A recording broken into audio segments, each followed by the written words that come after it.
औज़ुबिल्लाहिमिनश्शैतानिर्रजीम बिस्मिल्लाहिर्रहमानिर्रहीम। अस्सलामु अलैकुम नाज़रीन, आज जो कहानी हम आपको सुनाने लगे हैं वो कहानी है सैमसंग के मालिक की कहानी, जिसने बहुत बुरे दिन भी देखे लेकिन उसने अपनी अनथक मेहनत और लगन की वजह से सैमसंग जैसी नामवर कंपनी को भी खड़ा किया। लेकिन फिर उसने अपने पैसे और टेक्नोलॉजी के बल पर मौत को शिकस्त देने की कोशिश की, लेकिन वो इसमें नाकाम हो गया। 25 अक्टूबर 2020 का दिन था। डॉक्टर ने मरीज का बाजू सीधा किया और मायूसी से सर हिला दिया।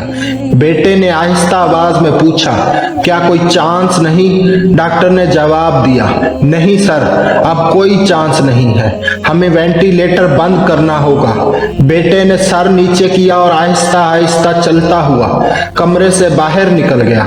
मरीज मई 2014 से कोमे में था। मरीज की कहानी 1940 में शुरू हुई थी। उसके वालिद ने जनूबी कोरिया के शहर टाइगो में छोटी सी कंपनी बनाई। कोरियाई जुबान में 3 सितारों को सैमसंग कहते हैं। कदीम रिवायात के मुताबिक इकट्ठे तलू होने वाले 3 सितारे जो कभी गरूब नहीं होते। वालिद ली ब्योंग चल ने खुशगुनी के लिए कंपनी का नाम सैमसंग रख दिया। ये लोग शुरू में फ्रूट और फ्रोजन फिश एक्सपोर्ट करते थे। दूसरी जंग अजीम के बाद तामीर नौ शुरू हुई तो सैमसंग खुराक से कंस्ट्रक्शन इंडस्ट्री में आ गई। उसने धड़ाधड़ इमारतें, पुल और सड़कें बनाना शुरू कर दी। ली ब्योंग चल ने इन ठेकों में करोड़ों रुपए कमाए। ये समझदार इंसान थे। ये जानते थे कि इंसान को अपने सारे अंडे एक टोकरी में नहीं रखने चाहिए। चुनाचा ये कंस्ट्रक्शन के साथ साथ टेक्सटाइल, फैशन और इलेक्ट्रॉनिक्स के कारोबार में भी आ गए। ग्रुप बड़ा होता चला गया। ली कुन ही ली ब्योंग चल के तीसरे बेटे थे। ये कुंद जहन और लाबाली मिजाज के लड़के थे। पढ़ाई में दिल नहीं लगता था, लेकिन वालिद इन्हें हर हाल में पढ़ाना चाहते थे। ली कुन ही ने वसीला यूनिवर्सिटी से इकोनॉमिक्स की डिग्री ली और बिजनेस की आला तालीम के लिए जॉर्ज वाशिंगटन यूनिवर्सिटी अमेरिका में दाखिला ले लिया। जॉर्ज वाशिंगटन का दौर ली की जिंदगी का फजूल और नाकाबिल बयान जमाना था। ये अपनी डिग्री तक मुकम्मल न कर सके।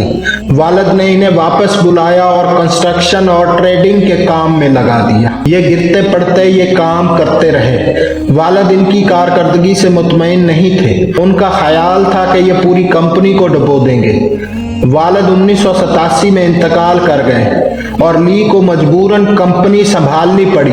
कंपनी उस वक्त 34 मुख्तलिफ शोबों में काम कर रही थी। ली के लिए अगले 5 साल बहुत मुश्किल थे। ये एक दफ्तर से दूसरे और दूसरे से तीसरे की तरफ दौड़ते रहते थे। यहाँ तक कि 1993 आ गया। ली को अचानक महसूस हुआ कि हम बहुत ज्यादा मसनूआत बना रहे हैं, जिसकी वजह से हम क्वालिटी में मार खा रहे हैं, जबकि हमारे हरीफ सिर्फ एक काम करते हैं और इनकी मसनूआत की क्वालिटी सैमसंग से बहुत बेहतर है। ली को महसूस हुआ, हमने अगर अपने हरीफों को क्वालिटी में मार ना दी तो हम पिट जाएंगे। चुनाचा उसने एक दिन अपने तमाम एग्जेक्टिव्स को जमा किया और उनसे कहा, हम आज से अपनी बीवी और बच्चों के अलावा सब कुछ बदल रहे हैं। तुम लोग नुकसान की परवाह ना करो।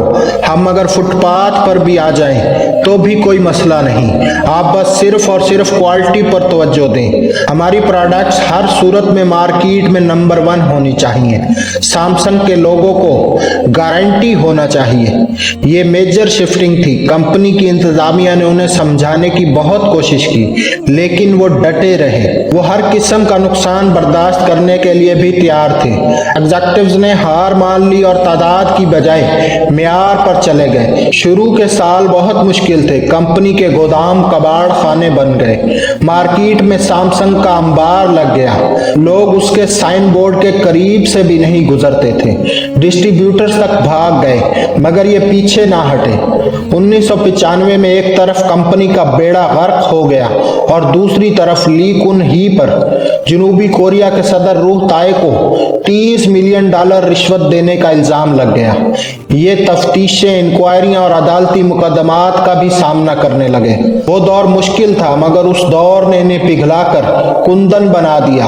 ये निखरते चले गए। सैमसंग इस दौरान टेलीविजन की इंडस्ट्री में आ गया और उसका टीवी देखते ही देखते मार्केट लीडर बन गया और ये चंद माह में पैदावार, म्यार और फिरोख्त में सोनी को बहुत पीछे छोड़ गया।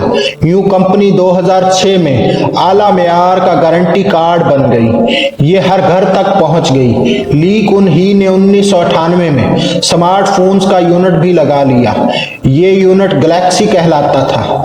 गैलेक्सी मार्केट में क्या आया, उसने कुश्तों के पुश्ते लगा दिए। ये भी देखते ही देखते आलमी ब्रांड बन गया, जिसके बाद सैमसंग 350 बिलियन डॉलर की कंपनी बन गई। ली कुन ही को फोर्ब्स ने 2014 में दुनिया के 100 बासरतरीन लोगों की लिस्ट में भी शामिल कर लिया और ये कोरिया का अमीर तरीन शख्स भी बन गया। ये स्टेट से भी अमीर हो गया। ली कुन ही की कामयाबी का पहला सतून टेक्नोलॉजी था। सैमसंग का R&D बहुत मजबूत है। उसने अहल तरीन सॉफ्टवेयर और हार्डवेयर इंजीनियर्स भर्ती कर रखे हैं, जिनकी वजह से यह ग्रुप पिछले 10 वर्षों से मार्केट को लीड कर रहा है। दूसरा, यह ग्रुप म्यार पर कंप्रोमाइज नहीं करता। आप इनकी कोई प्रोडक्ट उठाकर देख लें, पैकिंग से लेकर साइज तक आपको इसका म्यार हैरान कर देगा। और तीसरा, ली कुन ही खरीदो फिरोख्त का एक्सपर्ट था। ये रास्ते की हर रुकावट को खरीद कर या गिराकर आगे निकल जाता था। ये जनूबी कोरिया के कवानीन तक बदल देता था। ये अपनी मर्जी की हुकूमतें भी ले आता था और ये स्टेट असल स्टेट से बड़ी और मजबूत थी। आप जनूबी कोरिया की तारीख निकाल कर देख लें, आपको मुल्क के हर सियासी उतार चढ़ाव के पीछे सैमसंग और ली कुन ही मिलेगा। ये दर्जनों मरतबा इंक्वायरियों, तफ्तीशों और मुकदमात का हदफ बना। इस पर सदूर को रिश्वत देने का इल्जाम भी लगे और उसे सियासी खरीदो फिरोख्त का व्यापारी भी कहा गया। 2008 में इस पर टैक्स चोरी के इल्जामात भी साबित हो गए। उसे सजा भी हुई। उसे इंटरनेशनल ओलंपिक कमेटी का ओहदा भी वापस करना पड़ गया।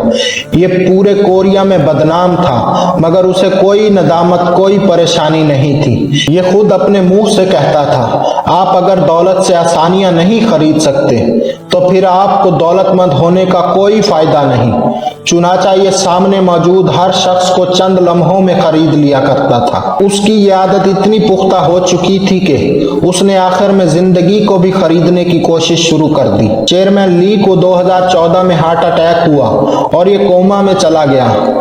इसकी वसीयत के मुताबिक उसे वेंटिलेटर पर शिफ्ट कर दिया गया और उसके लिए नई अद्वियात की इजाद का काम शुरू कर दिया गया। सैमसंग ने दर्जनों रिसर्च इदारों को फंडिंग की, बड़े से बड़े डॉक्टर का बंदोबस्त किया और कीमती से कीमती तरीन अद्वियात बनवाई गई, मगर ली कुन ही कोमे से बाहर ना आ सका। उसके बेटे ली जाएयोंग ने कंपनी की कमान संभाल ली। ये अपने वालिद को एक बार अपने पांवों पर खड़ा देखना चाहता था। उसकी शदीद ख्वाहिश थी कि एक बार अपने मुंह से बोले, ये अपने हाथ से खाएं और एक बार, जी हाँ, एक बार अपनी खुली आंखों से सैमसंग की नई स्क्रीन देखें। लेकिन ली जाएयोंग की कोई कोशिश बराबर ना हो सकी और यूं 25 अक्टूबर 2020 की वो शाम आ गई जब डॉक्टरों ने मायूसी का ऐलान कर दिया।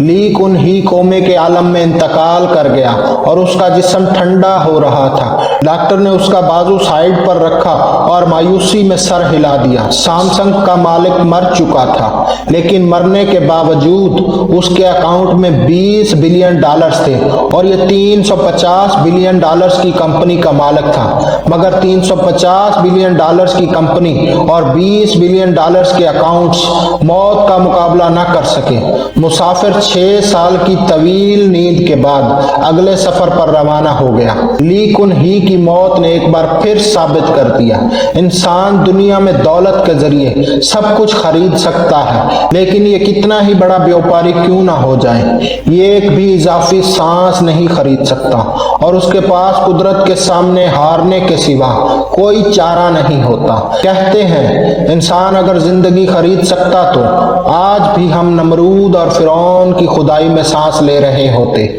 मौत वो अमर रब्बी है जिसके जरिए अल्लाह ली कुन ही जैसे लोगों को ये पैगाम देता है, जाओ तुम जितना भाग सकते हो भाग लो, लेकिन तुमने आखिर में मेरे पास ही आना है।